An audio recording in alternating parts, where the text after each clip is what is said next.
Hi guys, so here I am in Dream Studio, and what we're going to do is put in some prompts, and especially the negative prompt. So let's start off with our prompt today.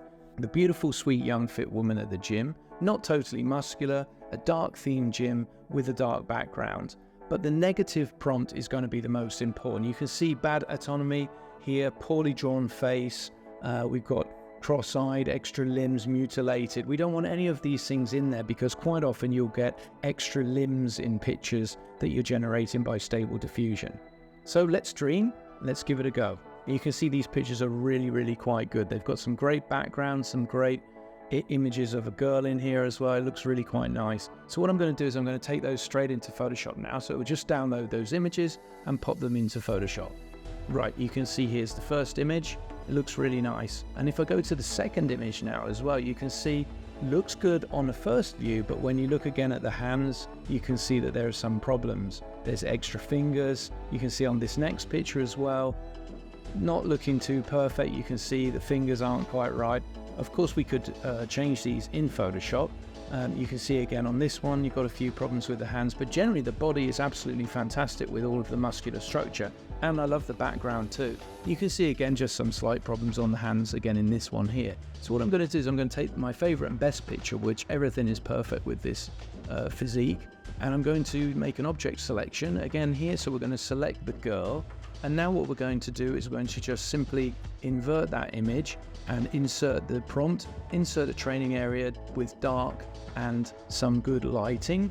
And you can see straight away we've got a fantastic background, and you can see the shadows are really good. And you can see of the three pictures, they're all quite nice. I'm going to choose the second picture here.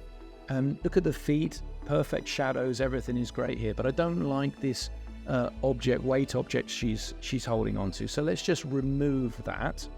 And straight away we can see it's worked perfectly. Number one, image 1 of 3 is good. Image 2 is good as well. And 3 is just another dumbbell again.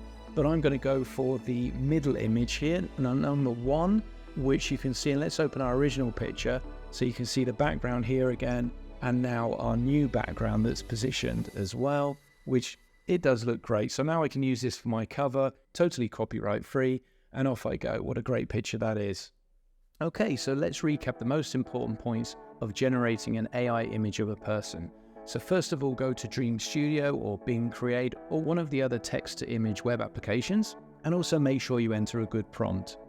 Number 2, concentrate on that negative prompt so there's no unexpected problems with the figure or the face, and use our example negative prompt today in the description on YouTube. And number 3, choose your image carefully and export that to Photoshop.